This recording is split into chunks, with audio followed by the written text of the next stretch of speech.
Background keluargaku lumayan berwarna, let's just put it that way. Okay. Because I'd like to be positive.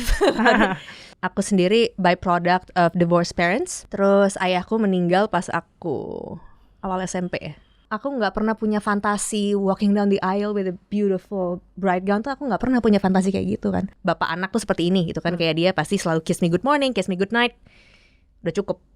Aku tidak pernah berfantasi untuk menikah. Kayaknya udah 2 kali aku pernah pacaran yang lakinya tuh sebenarnya berharap this ends in marriage.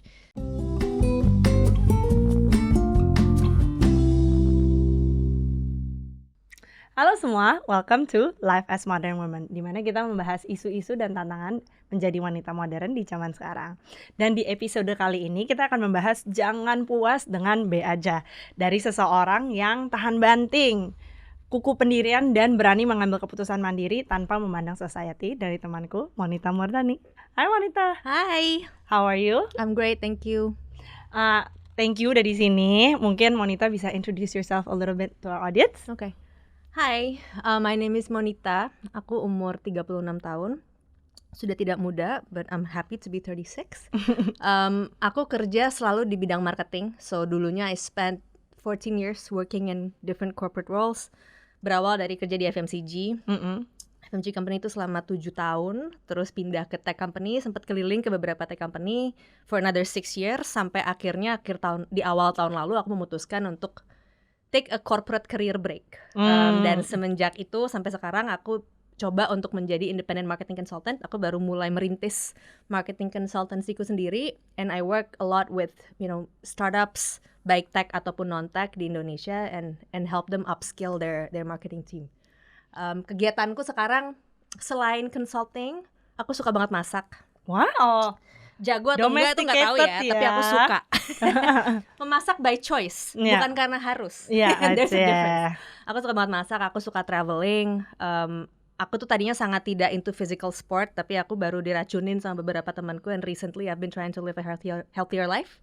Dan baru mulai lebih rutin berolahraga, so it feels great, surprisingly. Tapi ya, just trying to keep a well-balanced life aja sih. Wow. Dari career involvement sampai hobi, sampai so many new things that we will listen from you today. Thanks for being here. Dan untuk mulai, kita akan main game dulu sedikit to get to know you. Mungkin I will start, then after that Monita bisa pick another card. Pertama, best thing that happened in your 20s. Wow. In my 20s? Wah, banyak banget. Apa ya? I think being independent for the first time in my life. Okay. Itu lumayan life changing, sangat life changing, bukan lumayan. Karena kayaknya emang aku dari kecil tuh nggak sabar pengen mandiri, and just really take matters into my own hands. Dan umur 20-an, 22 aku lulus kuliah kan, terus awalnya mulai berkarir, tapi kayaknya baru bener-bener ngerasa, okay, kayaknya there's something here in terms of career itu di usia 25-an kali ya. Dan aku ngerasa, wow, I've never felt more empowered, saat benar-benar bisa, decide semuanya sendiri, bisa mulai financially independent juga. Dan dari independence yang awalnya mungkin dimulai dari financial, juga akhirnya masuk ke aspek independence yang lain ya. Karena then, when you only rely on yourself, you can pretty much do whatever you want. So, benar. I think itu sih highlight terbesar dari usia 20s. Kayaknya yang denger udah langsung terinspired. Wah, udah 20-an udah mandiri secara finansial. Siapa nih ya? Mencoba ya. Oke, Monita boleh pilih satu kartu, and then boleh baca. Nggak usah. Aku baca sendiri. Boleh. Aku baca tuh aku jawab sendiri. Iya. Okay. Benar, mandiri. WFH atau WFO and why? Hybrid sih kalau aku. Oke. Karena tadinya aku sangat udahlah WFH aja gitu kan, WFA, work from anywhere. Tapi ternyata aku memang bisa thrive juga sih kalau secara, ada kayak rutin ketemu sesama orang gitu ya. Yeah. People that I collaborate with, euforianya beda aja sih sama cuman talking to a screen, ketemu mereka di Zoom tuh beda. Beda sih emang. Iya.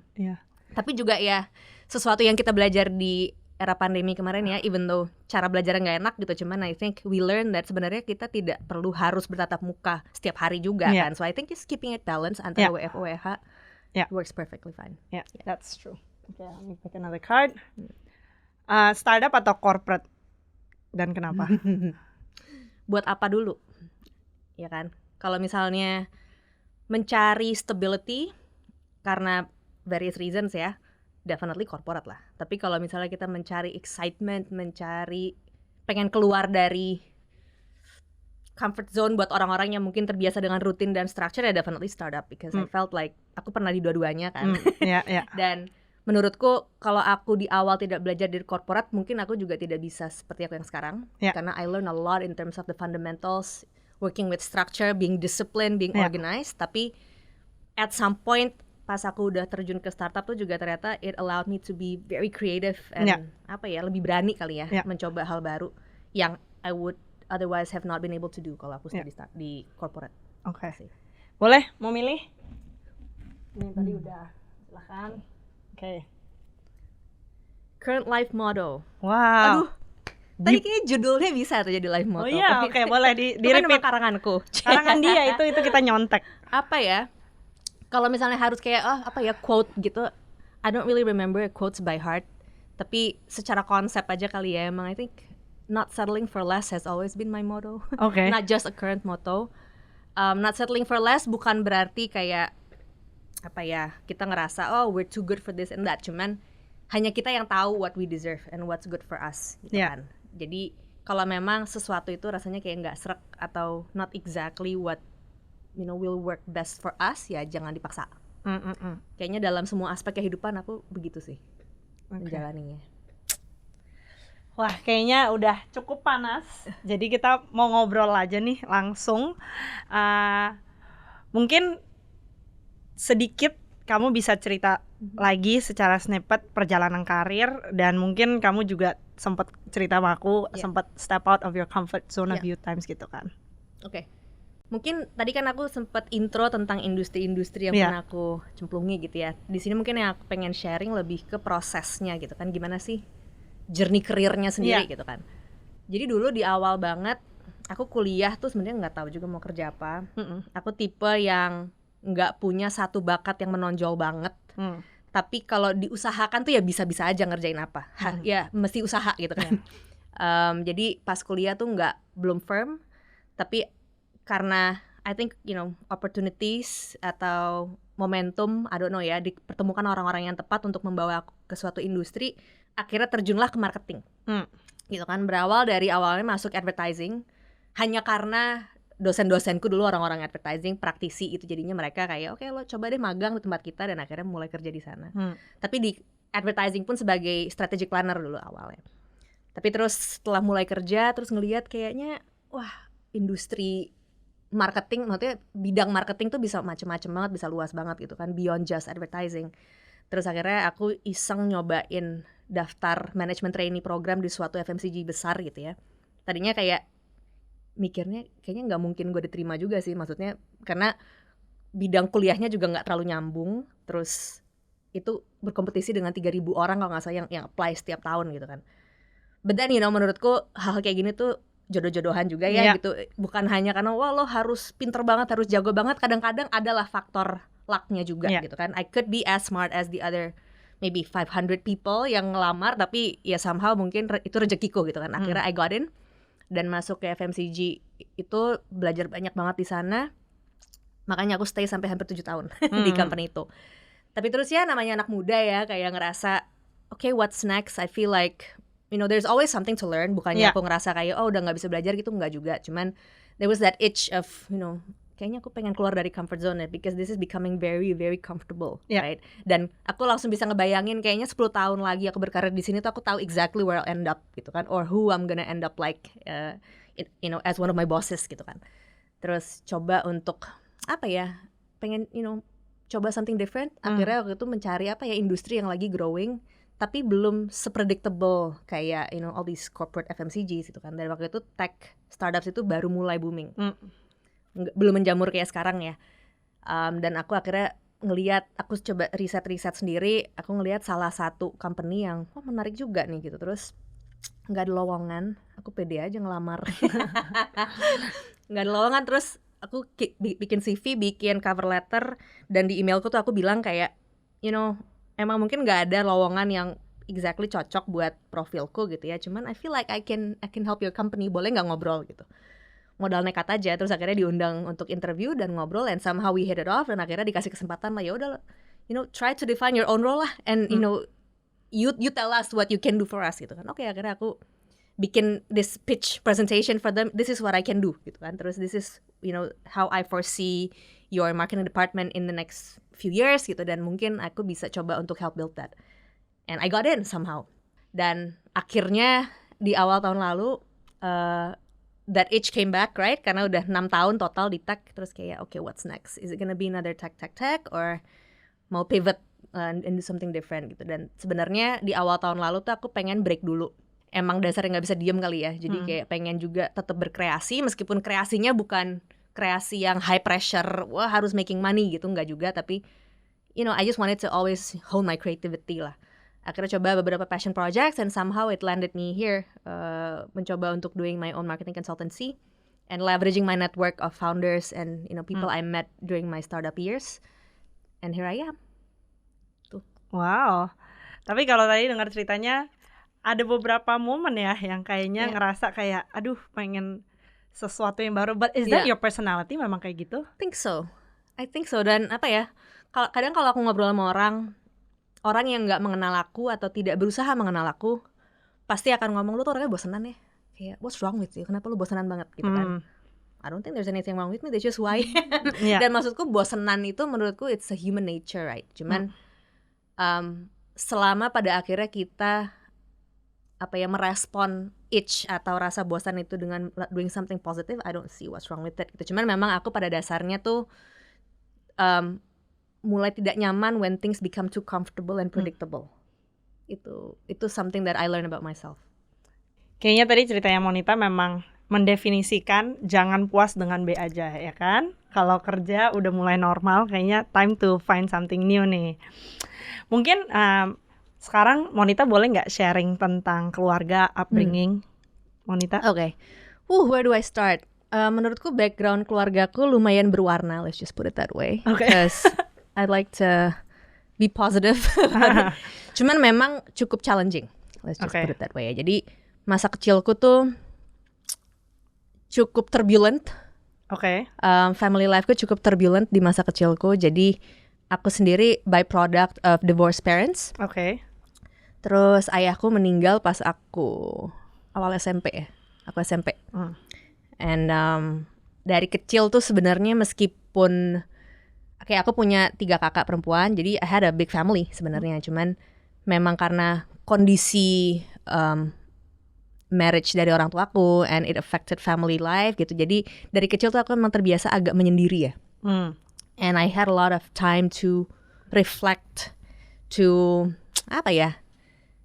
kayak aku tuh selalu pengen, emang makanya mungkin tadi aku sempat cerita ya, aku tuh nggak sabar pengen mandiri. Karena emang I got comfortable with ya udah, memang ternyata part of being alive itu adalah lo harus bisa sendiri, surviving sendiri mentally ya, meskipun you're physically with other people. Or kayak misalnya pas orang tuaku udah nggak baik-baik gitu ya kondisinya, itu kan salah satu kakakku yang aku deket banget, kakakku yang ketiga itu mengambil role sebagai parent juga lah gitu. Jadi she put me through school, dia ngebiayain educationku. She basically became like my second mother gitu kan. So without her aku nggak tahu aku ada di mana sekarang. Cuman maksudku biar bagaimanapun as big as her sacrifice was, aku tahu kan memang tidak seharusnya begitu kan. Itu kan bukan role dari seorang kakak harus melakukan itu. Jadi as much as I was grateful and still am to her and what she's done, throughout all that process tuh emang aku nggak sabar banget bisa mandiri, especially financially dulu, karena ya tidak bisa dipungkiri awal dari all forms of independence is financial independence, right? In a world where we need money to survive gitu. Itu mungkin journey awalnya ya. Terus juga ada aspek lain juga yang menurutku terbentuk dari upbringing atau family life gitu ya. Kayak tadi kan kamu sempat nanya soal kayaknya lo orangnya bosenan atau lo suka keluar dari comfort zone, or ya itu kayak misalnya tadi aku cerita kan, aku tuh kayak selalu coba untuk have the upper hand and and control things, right? Before things controlled me. Oh, Jadi yeah, that's true. itu ada bagus ada buruknya ya. Menurutku ada bagusnya karena ya dan lo jadi selalu prepared gitu kan. Kayaknya aku You're on the steering wheel gitu kan, I'm lo on the yang steering wheel gitu. Lo selalu prepared. Cuman I'm also aware kalau kebablasan juga is not healthy because the reality is we can't control everything in life, right? Cuman at least as much as you can control and prepare for, I try to do it gitu. Jadi mungkin itu juga ya yang membuat aku jadi selalu kayak punya mindset before life throws a curveball at you, grab the curveball yourself. You know, like look, you want to see change, make the change. Yeah. You hate something, you leave that environment, right? Rather than complaining terus berpura-pura menerima padahal sebenarnya nggak menerima gitu kan. Dan itu tuh berada di situasi kayak gitu tuh yang membuat versi terburukku keluar menurutku. Saat aku ngerasa kayak aku tuh sebenarnya nggak suka ini, aku sebenarnya nggak menerima ini, aku tuh nggak ikhlas menjalani ini gitu, tuh versi terburukku tuh keluar gitu kan. Dan biar aku nggak menjadi versi yang aku nggak suka dari diriku, dan ya itu aku mencoba untuk ya udah kalau emang aku nggak suka sesuatu aku yang ubah gitu kan. I take the control and you know I do what I know is right gitu. Jadi itu mungkin background yang banyak orang kalau nggak kenal aku banget nggak tahu kan datangnya dari mana. Dan kadang-kadang kita kan menilai orang cuman yang kelihatan dari luar atau kelihatan sekilas, mungkin ini banyak maunya aja gitu kan. That's the easy way of labeling people. Tapi dibalik banyak mau atau bosenan tuh pasti ada story yang setiap orang beda-beda. Nggak ada yang benar, nggak ada yang salah, nggak ada buruk, nggak ada yang baik. Itu cuman ya realita aja gitu kan. Yeah. Dan kamu sama orang tua kamu itu hubungannya gimana waktu memang they were going through mungkin relationship yang maybe nggak terlalu sehat gitu ya? Jadi aku emang dari kecil tuh nggak pernah melihat ya happy marriage. Tapi jangan dikasihani. Kadang aku kayak bercerita kayak gini terus orang tuh aduh kasihan ya. Tapi gimana ya, karena emang aku nggak pernah ngelihat, jadi aku tidak tahu what I was missing, right? Jadi ya buat aku itu norm aja. Oh pernikahan tuh, oh ini ya pernikahan. So I think karena itu aku nggak pernah punya fantasi walking down the aisle with a beautiful bride gown tuh, aku nggak pernah punya fantasi kayak gitu kan. Karena emang yang aku lihat tuh adalah the raw ugly truth of marriage. Gitu ya. Mungkin aku tidak cukup lihat bagusnya, aku lebih banyak lihat pas marriage yang lagi mengalami banyak challenge gitu kan. Karena pas aku lahir tuh itu lagi berat-beratnya kayaknya tantangan marriage orang tuaku gitu lah. So growing up ya aku melihat itu.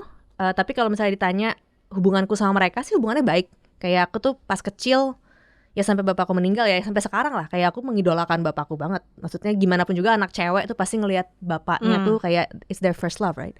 Jadi aku menganggap bapakku tuh a badass, really cool man, pinter banget.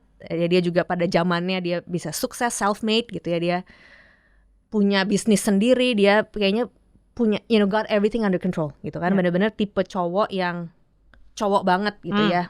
Sebelum aku ngerti artinya cowok banget tuh apa and what is the difference between healthy masculinity and toxic masculinity, right? Mereka kan pas kecil konsep itu belum ngerti ya. Pokoknya cowok banget ya yang kayak bapakku gitu kan, yang tough, sangar dan segala macam. Dan hubunganku baik-baik aja. Karena ya anak kecil ya cuman tahu apa yang dikasih ya. Ya buat aku oh ya udah this is the norm. Hubungan bapak anak tuh seperti ini gitu kan. Kayak dia pasti selalu kiss me good morning, kiss me good night. Udah cukup. Nggak pernah tahu kalau there is another different way of parenting, right? Karena kan aku referensiku cuman satu. Tapi kalau sama ibuku tuh emang dari kecil aku deket banget ya. Kalau sama bapak bisa dibilang ya baik-baik aja, tapi nggak bisa bilang kayak deket banget. Kalau sama ibuku tuh dari kecil aku deket, karena aku anak bontot banget kan. Jadi kakak aku tuh yang paling muda aja bedanya 9 tahun sama aku.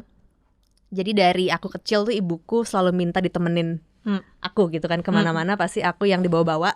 Jadi aku selalu nemenin dia. Dan ya sampai sekarang aku masih deket banget juga sama ibuku. Udah hubungannya nggak hanya kayak ibu anak, tapi kayak sahabat juga gitu. Mungkin berarti relationship sama bapak sama ibu secara individu baik-baik aja, tapi melihat mereka bareng kurang baik. Terus how do you see relationship with growing up, melihat relationship seperti itu? Itu prosesnya panjang banget sih, dan maksudnya sampai sekarang pun aku masih belajar ya untuk punya outlook yang paling tepat buat aku towards a relationship. Karena kalau misalnya tadi ngebahas soal orang tuaku gitu, mungkin for a lot of people perceraian orang tua tuh yang terburuk. Sebenarnya nggak juga ya, tergantung pernikahannya seperti apa. Kalau misalnya pernikahannya segitu unhealthy, mungkin perceraian itu could be the best thing that happens for the parents and the children. Karena at least sebagai anak ya, aku cuma bisa sharing dari kacamata anak ya, karena aku bukan parents, aku nggak mau so tau. Tapi at least dari yang aku alami sendiri, pada saat aku ngelihat, oke, orang tua aku memutuskan untuk menyudahi misery ini tuh, I see people taking control of their lives kan. Dan itu sebenarnya ngajarin aku tentang taking control of my own life gitu, rather than misalnya mereka terus-terusan ada in a miserable marriage and destroy their own lives, right? Jadi aku kasih disclaimer dulu, menurutku bukan perceraiannya yang traumatizing, tapi melihat tidak punya referensi ada bentuk marriage lain yang mungkin lebih fulfilling gitu kali ya, pada saat aku kecil gitu kan. Karena kan itu semua terjadi pas formative yearsku sampai aku umur 8 tahun tuh. First memoryku tuh ya itu gitu kan. Cuman kalau misalnya ditanya, then how does that impact my choices now atau how I see a relationship? Memang aku tidak pernah berfantasi untuk menikah, ya kan? I mean, you can ask my exes. Kayaknya udah 2 kali ya aku pernah pacaran yang lakinya tuh sebenarnya berharap this ends in marriage.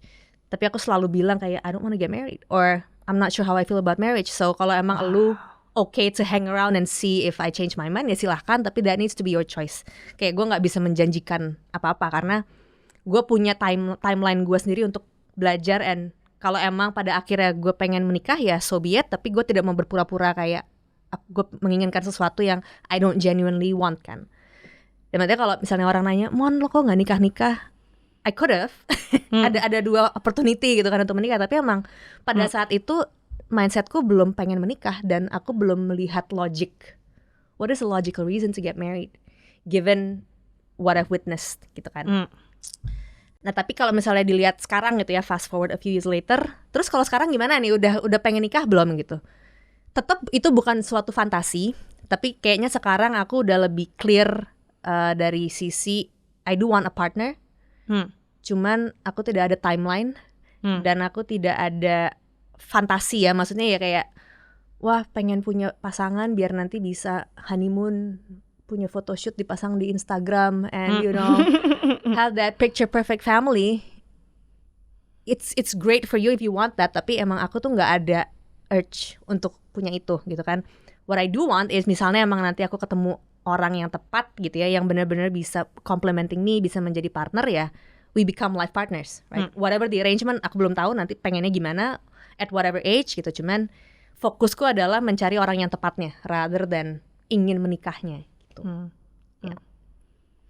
Kayaknya kacamata Monita ini mungkin banyak yang it's something yang mungkin di luar konvensional, wanita konvensional. Jadi pastinya banyak nih pertanyaan-pertanyaan, dan aku pun banyak mau nanya. And so waktu kamu di umur 20-an berarti sering gak ada relationship, atau memang okay, I'm just gonna live my life independently gitu? Good question. Jadi fortunately or unfortunately aku nggak tahu ya, tapi salah satu coping mechanismku pada saat remaja, mengalami ya, tidak hanya melihat gitu, family life yang intense dan penuh turbulence tadi, adalah pacaran. Oke, malah ininya pelariannya pacaran juga. Pas muda, betul sekali. Jadi aku dari remaja tuh punya pacar, ya kan, dari remaja gonta-ganti tuh pacar. nggak gonta-ganti juga, cuman selalu lama gitu pacarannya, ya kan. Dari SMP tuh aku punya pacar, SMA punya pacar, kuliah selalu punya pacar, nggak pernah berani sendiri. Gitu. Dan makanya tadi kalau misalnya ditanya aku yang sekarang, aku punya outlook yang penting mencari orang yang tepat. Dulu kan masih buta ya, kayak dulu kan aku masih autopilot, yang sebenarnya the things that drove me to make certain decisions itu adalah coping mechanismku yang aku nggak sadarin, gitu kan, as a trauma response atau mimicking certain behaviors. Tapi kan namanya anak kecil, dan dulu kan kayak ke psikolog tuh bukan sesuatu yang normal ya pada zaman aku muda, jadi ya dijalani tanpa menyadari sebenarnya gue ngejalanin ini tuh kenapa gitu. Cuman ya gitu, coping mechanismku itu adalah selalu pengen ada in a relationship supaya ada yang mengisi kekosongan dari apa yang aku kehilangan tadi kan gitu. Kayak sosok bapak, aku kehilangan sosok ayah, aku kehilangan sosok suami untuk ibuku, dan kehilangan sosok ayah buat aku gitu kan. Intinya sosok laki-laki kuat yang bisa protecting tuh hilang tiba-tiba gitu kan. Jadinya Kalau buat aku ya, aku nggak tahu if I can speak on for all daughters ya, tapi buat aku specifically itu heartbreaking banget sih. Yeah. Dan itu kayaknya heartbreak yang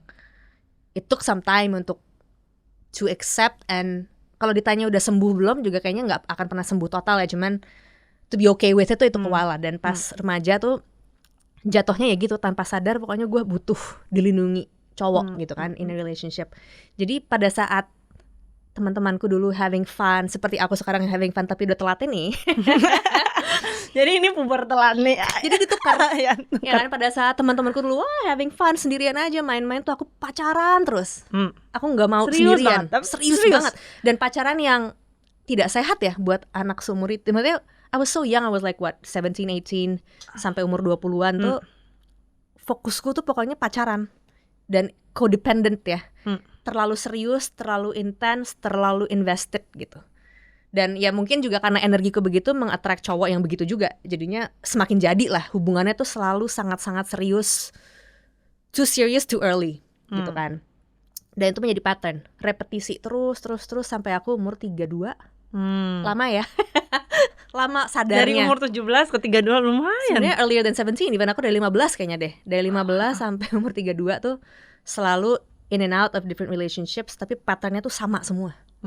Right? Sama semua yang terlalu serius, terlalu invested, terlalu codependent gitu. Dan I met some great guys ya. Yeah. I don't blame the guys at all. Cuman ya itu, akunya sendiri pun juga ikut membuat dinamika hubungannya menjadi sangat codependent gitu kan. Jadi akhirnya semakin dewasa, terus aku juga di usia late 20s tuh mulai ke psikolog. Karena tadi you know, dengan independence yang aku punya juga kayaknya semakin besar juga keinginanku untuk bukan restart my life ya, tapi get a clearer definition of my life sebenarnya, and of my self identity gitu kan. Dan pada saat itu udah mulai aware lah tentang mental health, tentang the need to recondition yourself. Jadi mulai coba familiarize myself with therapy. Coba ke psikolog, ke beberapa psikolog, dan akhirnya mulai ngobrol, akhirnya banyak root cause analysis yang dilakukan tuh sama psikologku. Setelah itu baru sadar, ternyata oh selama ini tuh gue segitu anxiousnya kalau nggak punya pacar tuh sebenarnya itu hanya sebuah manifestasi dari my own unhappiness with my life story, with my condition, or belum bisa make peace dengan kehilangan sosok laki-laki tadi gitu kan. Dan semua orang tuh pasti punya conditioning, tapi tidak semua mungkin bukannya berani ya, mungkin belum saatnya aja, atau mereka belum menemukan psikolog yang tepat untuk bisa mengeksplor itu, karena memang itu proses yang serem banget sih. Pada saat we have to face ourselves and our demons, and nggak hanya baiknya tapi buruk-buruknya kita tuh emang serem kan. Karena yang tadi gue ke psikolog kayaknya cuma dengan satu isu, ternyata kok isu gue 10 ya. Itu sering banget kan.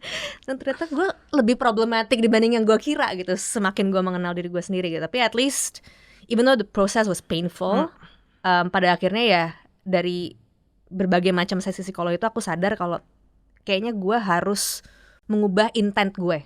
Bukan nggak boleh pacaran, bukan itu ya, tapi gue harus mengubah intent gue kan. Jangan hanya ingin ada in a relationship untuk mengisi sebuah kekosongan gitu. Dan akhirnya baru di usia 32 itulah berani, you know what, coba deh nggak usah obsesif harus punya pacar gitu kan, coba aja enjoy life. Makanya sekarang kayak saat teman-temanku udah pada nikah, punya anak, yang dulu pas SMA kuliah main-main, sekarang udah pada settle down, kebalik gitu kan. Dulu kayak mereka ketemu aku dulu zaman kuliah, lo nggak pernah mau diajak ke bar gitu kan, pacaran mulu gitu. Sekarang giliran kita udah nggak ada waktu, lo baru ngajakin ke bar. Iya. Kayak ketuker aja timingnya. I see. Nah tapi berarti after udah discovering yourself, terapi dan lain-lain, how do you see relationship now dan moving forward?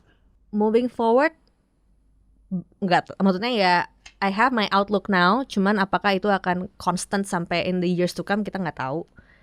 Cuman at least for now sih aku bener-bener taking my time sih.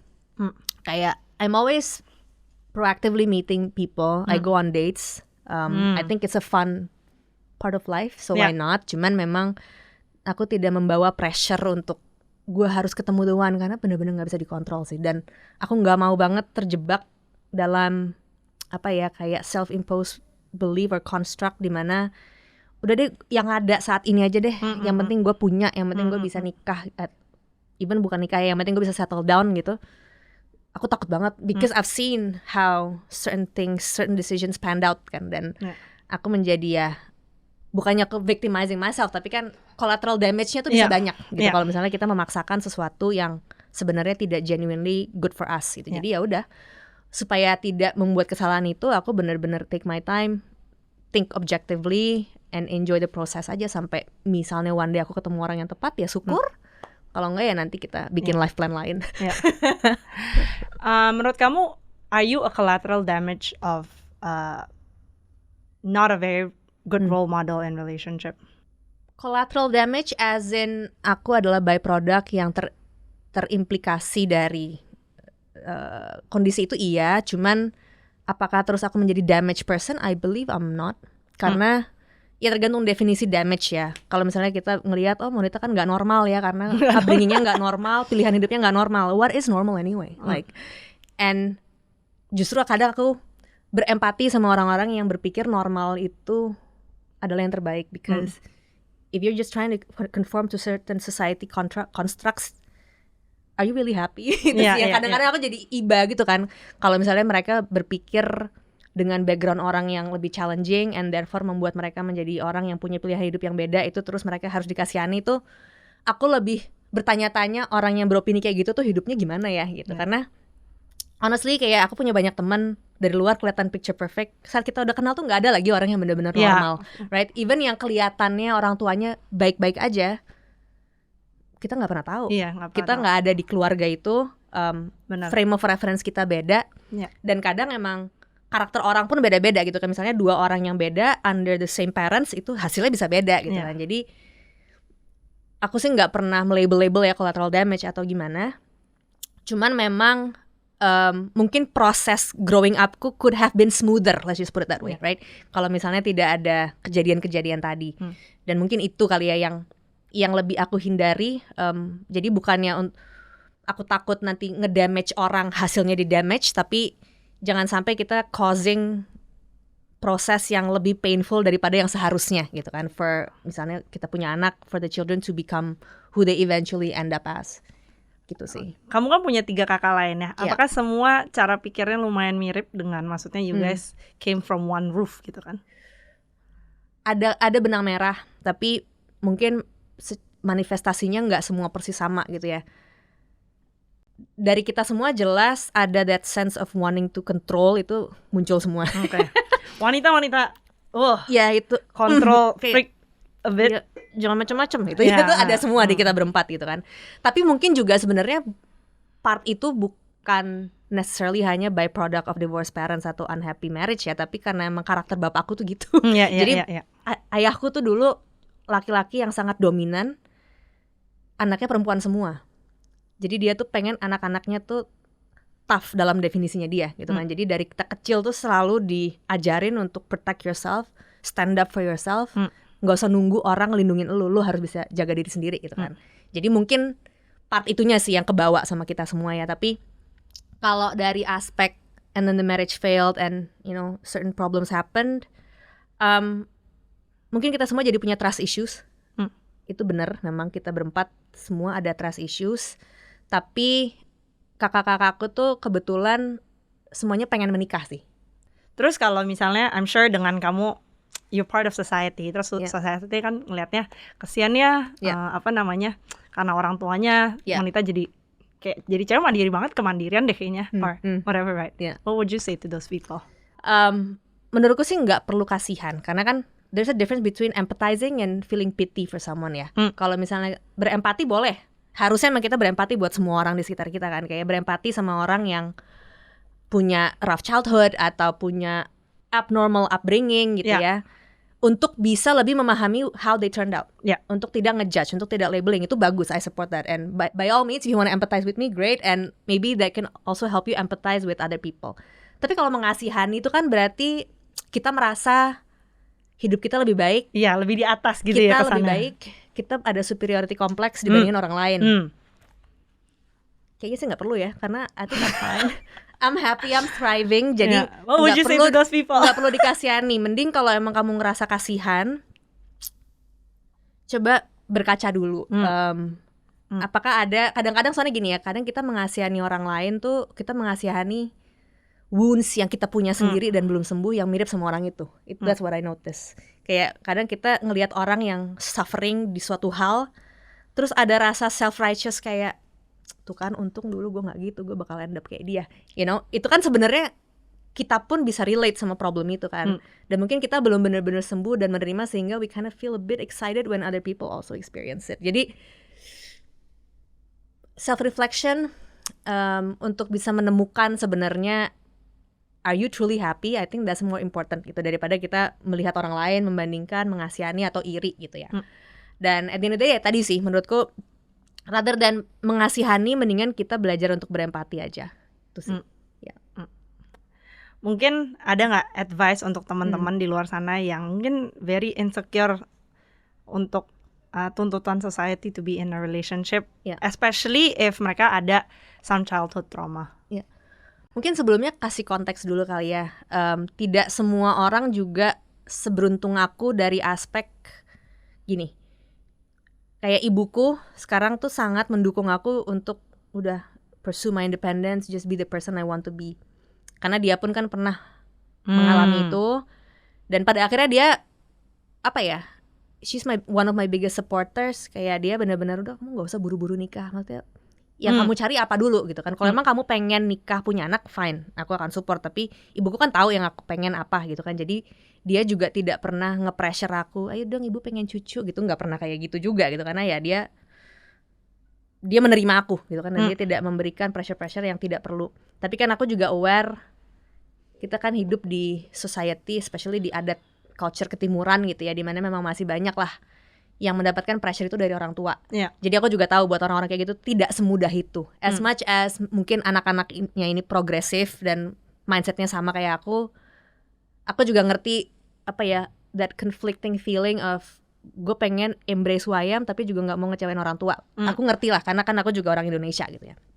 Jadi mungkin ya buat mereka aku nggak tahu bagaimana menasehatinya ya karena aku tidak ada di posisi yang mirip, jadi aku nggak mau sok tahu gitu. Tapi mungkin aku bisa sharing buat yang tidak ada kondisi itu. So people who are like me yang sebenarnya juga orang tuanya nggak memaksa atau there's really no reason gitu kan untuk lo buru-buru, just enjoy the process I think. Dan paling penting menurutku perjelas dulu yang kamu cari apa gitu kan. Karena aku ingat banget dulu ngobrol sama psikologku, bukan ngobrol ya, konsultasi. Dia tuh ngomong kayak banyak banget orang menikah tuh berpikir menikah itu adalah sebuah solusi dari problem. Terus dia bilang menikah itu adalah you willingly step into a new set of problems. Right? Betul. Dan butuh kesiapan, nggak main-main gitu loh. Kayak itu tuh bukan iseng atau cuman checklist, right? Apalagi kalau misalnya pengen punya anak ya, terus nanti gimana? Lu cuman ke bawah suasana atau pengen ikut-ikut nikah terus lu nggak bener-bener konsekuen, itu bahaya banget kan. Dan banyak juga yang melakukan kesalahan itu gitu. Jadi aku selalu ingat-ingat yang psikologku bilang karena menurutku underlying message-nya adalah ya tadi, understand first the intention of doing something, right? Atau the intention of wanting something gitu. Kayak misalnya kalau emang kayak aku tahu aku nggak berpura-pura kayak oh gue mau hidup sendiri aja nggak perlu laki, itu aku bohong kalau kayak gitu. Karena aku emang sangat enjoy dan aku seneng ada di dalam suatu connection, romantic connection sama cowok gitu ya, because I'm straight, yang bisa saling membangun, bisa saling mengisi, bisa complementing one another. Aku punya apa ya, kayak partner in crime gitu kan, yang same wavelength, bisa ada intellectual connection. Aku tuh seneng banget punya sosok kayak gitu untuk mendampingi aku gitu kan. Cuman, nah yang aku cari kan itu gitu kan. So kalau misalnya ternyata aku menemukan dinamika itu sama pacar aja gitu kan, atau even sama temen aja ya nggak apa-apa juga gitu kan. Nggak harus berarti punya suami gitu kan. Itu kan bukan dua hal yang harus dijadiin satu paket gitu loh. Atau misalnya ada orang lain yang ya mungkin this could be a bit too progressive for some, tapi kayak ada beberapa orang yang intinya gue pengen punya anak, ya kan.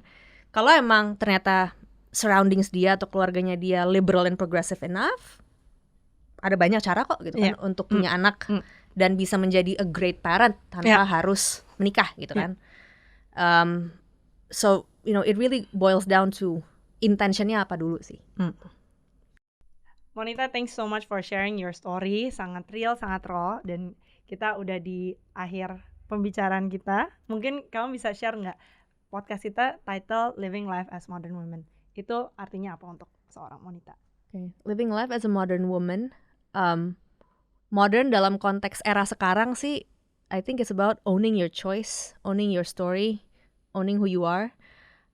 Owning your story itu penting banget ya, karena kadang tadi kita ngerasa malu atau we feel inferior atau kita nggak mau dikasihani sehingga kita menutup-nutupi hal-hal tentang diri kita atau masa lalu kita yang sebenarnya those are the very ingredients that make us special, right?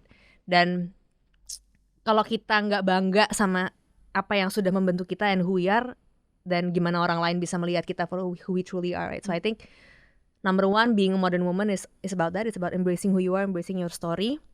Yang kedua, nah ini yang menarik ya. Aku juga ngerasa cukup beruntung dikelilingi banyak banget teman-teman cewek yang genuinely emang mensupport gitu kan.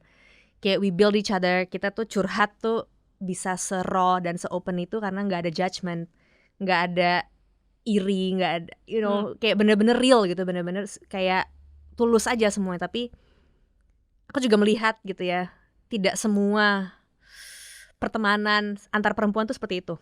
And I still see a lot of hidden jealousy or you know, yang katanya women empower women ternyata ingin menjatuhkan gitu kan masih ada ya. It's just such a shame pada saat society udah membuat sekian banyak progress for women, kalau kitanya sendiri sebagai wanita malah regressing seperti itu and backstabbing other women atau jatuhin other women. What a pity, itu baru dikasihani ya kan kalau masih melakukan itu gitu. Cuman I think in this era dimana kayak narasi soal independence, equality, equity itu udah sangat, well udah much better lah ya than in the past. I wouldn't say it's in an ideal state, tapi udah much better. Kita sebagai perempuannya sendiri juga harus bisa menjalankan itu kan. And we as fellow women juga harusnya bisa progressing together. Itu yang kedua. Yang ketiga, really make use of the opportunity that is abundant out there. Maksudnya kadang aku ngelihat di masa lalu banyak banget perempuan yang they could only dream of having what we have now, gitu kan. Tapi kalau misalnya mereka dapat kesempatannya, they would love to. Tapi mereka tidak punya kesempatannya. Dan kadang-kadang saat kita sekarang udah ada kesempatannya, progresnya udah sekian banyak, kalau kita tidak memaksimalkan tuh sayang banget. Dan pada saat aku bilang opportunity untuk memaksimalkan tuh bukan hanya berarti oh kita harus jadi wanita karir, enggak ya. Tapi it's about just choosing what you really want, right? Kalau misalnya emang kamu pengen menjadi ibu, own it, ya udah nggak apa-apa, you make that choice, be the best mother that you could be, right?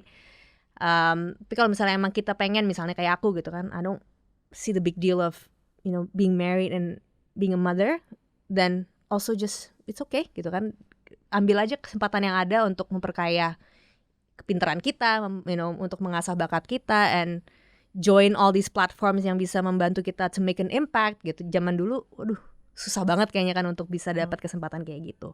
So I think those would be my top 3 sih. Satu, own your story, own who you are. Yang kedua, it's about building other women and don't regress. Dan yang ketiga, it's about making the best use of the opportunities that are abundant for you. I feel so wise now.